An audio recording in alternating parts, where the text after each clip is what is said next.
मणिपुर जाने का 2 साल में प्रधानमंत्री साहस नहीं जुटा पाए, विपक्ष बार बार इस मुद्दे को उठाता भी है। 1996 में भी इसी तरह के दंगे हुए थे और तमाम तरह की स्थितियां खराब हुई थी। आपको याद आता है कोई प्रधानमंत्री वहां पर गए हो? नहीं हूं नहीं, कोई याद आता हो तो बताइए। 3 दिन पहले अभी जो हालात हुई, दंगा हुआ, हिंदुओं को मार दिया गया, मुख्यमंत्री गई भी तो मुस्लिमों के पास, मौलानाओं के पास, हिंदुओं के पास तो नहीं गई। मतलब कोई कारण था कि मुझे बताया जाना चाहिए। मैं दिखाती कि मैंने कौन सा सवाल मुर्शिदाबाद पर नहीं पहुंचा। मुझे याद आ रहा है मेमोरी, बिल्कुल नहीं पूछा आपने। आपने कोई सवाल नहीं पूछा कि आप मुख्यमंत्री क्यों नहीं गई, आपने कोई सवाल नहीं पूछा। इस देश में जब 2.6 ट्रिलियन की इकोनॉमी कुछ लोग छोड़कर गए थे और आज हमने 1.4 ट्रिलियन ऐड किया है, बताइए लोगों को। मैं कुछ आप ऑरेंज की तुलना फिर से पूछ लेती हूं और अगर साहस हो तो जवाब दीजिएगा। बिल्कुल पूछिए। भाई रुकिए शिवम, आप ये डिस्टर्बिंग एलिमेंट के तौर पर ना बिहेव करें। प्रॉब्लम आपकी पता है क्या है? आप ना बहुत ज्यादा जजमेंटल है, शायद अपना शो निकालना आप देखते नहीं। मुझसे ज्यादा आप बोलते हो, मैं अभी भी दावा कर रहा हूं। तो डिस्टर्बिंग एलिमेंट कौन है आप तय कर लीजिए।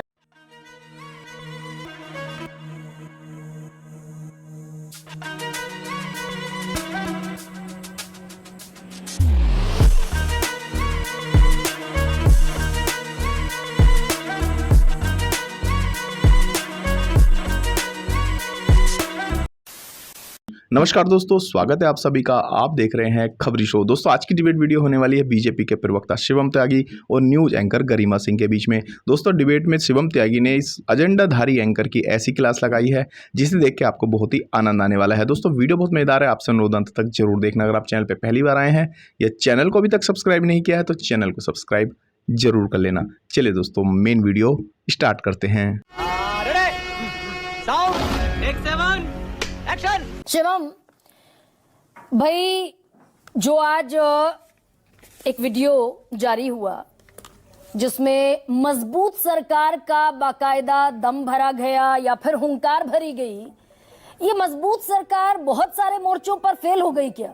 ये मजबूत सरकार मणिपुर पर फेल हो गई क्या? चड्ढा समझाओ इसे, समझा। मजबूत सरकार किन मोर्चों पे सक्सेसफुल रही और किन मोर्चों पर फेल हो गई, ये इस देश की और राज्यों की अलग अलग जो है जनता चुनती है। और जनता ने तो बारंबार इस देश को बताया है कि सरकार मजबूत है कि कमजोर। हम कमजोर होते तो सिमट जाते, हम मजबूत हैं तो बढ़ते जा रहे हैं। जो कमजोर थे वो सिमट गए, जो मजबूत हैं वो आगे बढ़ते जा रहे हैं और आगे भी बढ़ेंगे। मणिपुर जाने का 2 साल में प्रधानमंत्री साहस नहीं जुटा पाए, विपक्ष बार बार इस मुद्दे को उठाता भी है। जहां 75,000 लोगों को अपना घर छोड़ना पड़ा, 2 साल से लगातार हिंसा हो रही है, आपके विधायक, आपके मंत्रियों के घर जला दिए गए, वो मणिपुर इस मजबूत सरकार के एजेंडे में नहीं आता क्या? 1996 में भी इसी तरह के दंगे हुए थे और तमाम तरह की स्थितियां खराब हुई थी। आपको याद आता है कोई प्रधानमंत्री वहां पर गए हो? नहीं हूं नहीं, कोई याद आता हो तो बताइए। मैं पार्टी विद द डिफरेंस के प्रवक्ता से शिवम ये सवाल पूछ रही हूं। मतलब पार्टी विद द डिफरेंस बताएंगे, लेकिन साथ में मैं कंपैरिजन किससे करूं? पुरानी सरकारों से ही करूंगा ना, किसी पड़ोसी से तो नहीं करूंगा। तो मैं मानता हूं कि इस देश में मणिपुर में जब पहले भी दंगे हुए, कोई प्रधानमंत्री गए हो तो बताइए। पिछली सरकार अगर कमजोर सरकार थी, पिछली सरकारें, तो ये वाली सरकार भी फिर कमजोर। आप ऐसा मानती हैं कि पिछली सरकारें कमजोर? आप मानती हैं ऐसा कि कांग्रेस की सरकार कमजोर सरकार थी? नहीं, मैं आपसे पूछ रहा हूं, क्या होता है? नहीं, आप ही ने कहा कि भाई पिछली सरकार कमजोर सरकार थी तो बात अलग है। मुझे नहीं पता आप ऐसा मानते हैं। चलिए, अगर वहां कोई प्रधानमंत्री मणिपुर के जलने के दौरान, मणिपुर में अशांति के दौरान नहीं गया तो कमजोर थे। कमजोर थे? कमजोर थे। बहुत अच्छी बात है। नहीं गया तो आपको शुभकामनाएं। आपने कांग्रेस को कमजोर बोला, हम कमजोर नहीं। कमजोर कह के बचा नहीं सकती। आपके कह देना नहीं वो तो कमजोर थे इसलिए नहीं गए। तो थे तो प्रधानमंत्री ना, कोई और गया हो तो बताइए मुझे। मेरे देश के गृह मंत्री गए भाई, मेरे देश के गृह मंत्री वहां रहे, मेरे देश के गृह मंत्री ने 3 दिन वहां बिताए, मेरे देश के गृह मंत्री ने चीजों को कंट्रोल किया और चीजों को बेहतर किया। 3 दिन पहले अभी जो हालात हुई, दंगा हुआ, हिंदुओं को मार दिया गया, मुख्यमंत्री गई भी तो मुस्लिमों के पास, मौलानाओं के पास, हिंदुओं के पास तो नहीं गई। मतलब कोई कारण था क्या? मुझे बताया जाना चाहिए। मतलब प्रधानमंत्री पहले ना गए हो मणिपुर, वो कमजोर। अभी मुख्यमंत्री नहीं जा रही हैं, उस पर सवाल नहीं, लेकिन प्रधानमंत्री मणिपुर क्यों नहीं गए ये महत्वपूर्ण है। मैं तो कहता हूं मेरे देश के गृह मंत्री गए। प्रवक्ता से सवाल पूछ रही हूं। बाकी के प्रवक्ता नहीं है क्या? और बाकियों के प्रवक्ता नहीं है? सवाल नहीं आपके पास बाकियों के लिए? देश में पूर्ण बहुमत की सरकार 10 साल चलाने वाली मजबूत सरकार के प्रवक्ता से सवाल पूछ रही हूं मैं। बिल्कुल पूछिए, मैं जवाब दे रहा हूं और मजबूत प्रवक्ता ही जवाब दे रहा है आपको। मैं सिर्फ यही कहता हूं, पैमाना एक सरकार के लिए एक और दूसरों के लिए दूसरा मत लगाइए। या तो प्रधानमंत्री अगर जाने की बात है तो सवाल सब पे उठे, मुख्यमंत्री अगर जाने की बात है तो सवाल सब पे उठे, या किसी का एक ही चीज हो सकती है, दोनों नहीं हो सकते। एक सेकंड शिवम जी बताइए भाई, 93 में अगर 93-98 में नहीं गए मणिपुर उस वक्त के प्रधानमंत्री, तो आज ये सवाल नहीं बनता क्या? क्या नहीं बनता? कि मणिपुर प्रधानमंत्री 25 में मुख्यमंत्री भी नहीं गए, कर चुके हैं। 25 में मुख्यमंत्री भी नहीं गए। मालदा और मुर्शिदाबाद में हिंदुओं को भगा दिया गया है, 500 से ज्यादा लोग बेघर हैं, 3 लोगों की मौत हो चुकी है, हालात खराब है। ममता बनर्जी आज भी नहीं गई। सवाल पूछा Mamata Banerjee is equal to प्रधानमंत्री नहीं, लेकिन राज्य की जिम्मेदारी नहीं है क्या उन पर? नहीं, अरे कमाल, मतलब राज्य अलग अलग। देखिए जी, 93 से 97 के बीच में जो दंगे हुए वो कमजोर सरकार इसलिए मत पूछो।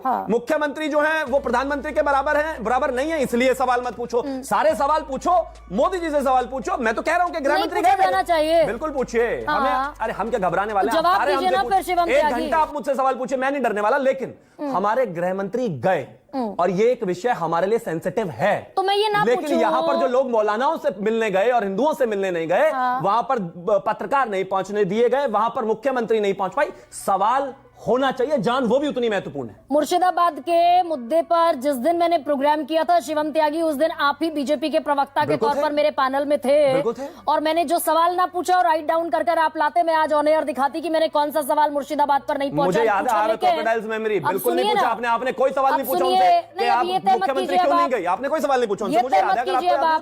सुनिए शिवम त्यागी, अच्छा ठीक है, सुनिए, नहीं याद आपको भी है, याद मुझे भी है, लेकिन पूछिए ना, ये तीसरी सबसे बड़ी अर्थव्यवस्था बनना था देश को, और ये चाइना ने इतना हमारे देश पर एनक्रोचमेंट मार्केट पर कर लिया कि व्यापार घाटा बढ़कर हो गया $99 बिलियन का, हाईएस्ट एवर। इस पर क्या सरकार का कोई नुमाइंदा प्रेस कॉन्फ्रेंस करने बैठता है क्या? बिल्कुल, मैं तो कहता हूं सवाल पूछिए ना। प्रेस कॉन्फ्रेंस हम तो हर चीज पर करते हैं। जो भी मुद्दा देश में चल रहा होता है, भारतीय जनता पार्टी का प्रवक्ता आपके शो पर होता है और हर जगह जवाब देने के लिए तैयार होता है। मैं तो साफ कहता हूं कि जो हमारे मुद्दे हैं वो हमेशा सामने रहते हैं जनता के, और लगातार उनको लेकर हम आगे बढ़ते रहते हैं। आज हम यूसीसी की बात करने के लिए चीजों को डाला, आप यूसीसी पर बात करिए। करेंगे ना, यूसीसी पर भी करेंगे, यूसीसी पर भी करेंगे, बिल्कुल, रेस्ट एश्योर्ड। लेकिन ये चाइना के साथ हम भेज रहे हैं माल चाइना को मात्र $14 बिलियन का, और मंगा रहे हैं $113 बिलियन का सामान। तो $114 बिलियन और $14 बिलियन में फर्क हो जाता है। $99 बिलियन का ये ट्रेड डेफिसिट चाइना के साथ व्यापार घाटा, इतिहास में सबसे बड़ा घाटा है। बिल्कुल, लेकिन एट द सेम टाइम हमारी जो इकोनॉमी है वो इतिहास में दुनिया में फास्टेस्ट ग्रोइंग इकोनॉमी में, बताया आपने बताया जब यूनाइटेड स्टेट्स की इकोनॉमी 5% से रेंग रही हो, यूके की इकोनॉमी 3.4% से रेंग रही हो, कुछ तो 1.2% से रेंग रही हो, वो भारत की इकोनॉमी 7.8% से चल रही है, और 2023 के बीच में 8 से ज्यादा थी। बताइए ये लोगों को, इस देश में जब 2.6 ट्रिलियन की इकोनॉमी कुछ लोग छोड़कर गए थे और आज हमने 1.4 ट्रिलियन ऐड किया है, बताइए लोगों को। ऑरेंज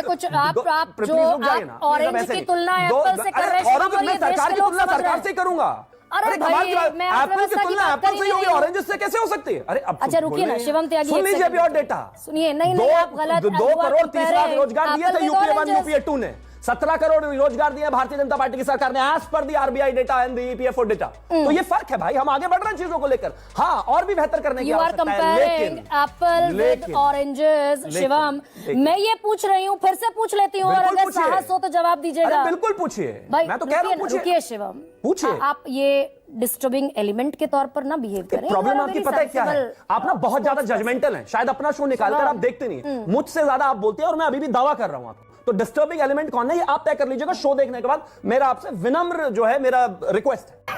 समझ गया मैं।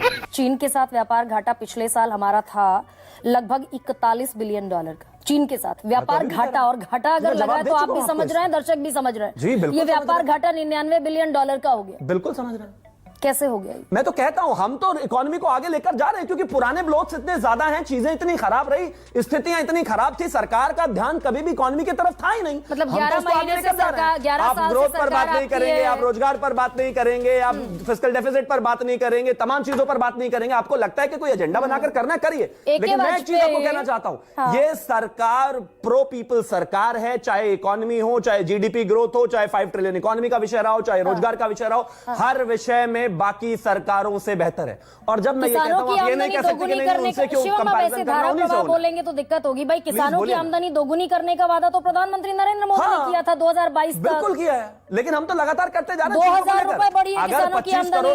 अगर 25 करोड़ लोगों को गरीबी रेखा से बाहर निकाला है तो जाहिर है आमदनियां बढ़ी हैं। अच्छा, अगर 4 करोड़ से ज्यादा घर दिए हैं तो जाहिर है कि आमदनी बढ़ी है। अगर 35 किलोमीटर पर डे के हिसाब से रोज बना रहे हैं तो आमदनी बढ़ी है, क्योंकि जाहिर है उसमें रोजगार लगता है। अच्छा, लेकिन हाँ, और इसी का कारण भी हम सरकारें बनाते जा रहे हैं, लेकिन कुछ लोगों को नहीं दिखता, वो सेलेक्टिव देखते हैं, उनको शुभकामनाएं। कोशिश की जाती थी, दिल्ली को ब्लॉक करने की कोशिश की जाती, उस वक्त भी तो किसान ही आंदोलन कर रहे होते थे, तब आम आदमी पार्टी उनके साथ खड़ी नजर आती थी। बात तो सही है। और निशाना जो है वो बीजेपी पर साधा जाता था। अब आप खुद वही काम पंजाब में कर रहे हैं। निशाना तो अभी बीजेपी पर ही है, कांग्रेस तो है ना बीच में। कांग्रेस नहीं है? कांग्रेस कहाँ है? वो तो मैंने पार्लियामेंट में बोल दिया था क्या? कि दिल्ली में तो मां अपने बच्चे को दुनिया की सबसे छोटी स्टोरी सुना सकती है। बेटा, एक थी कांग्रेस। गजब बेइज्जती। कितनी सीटें हैं? तीसरी बार 0 है। चलो हम तो विपक्ष में आ गए, सीटें तो हैं, हम तो नई पार्टी है, 10 साल पुरानी पार्टी है। 1885 की पार्टी, तीसरी बार 0 है। तो कांग्रेस को अभी मानते हो कि कांग्रेस है?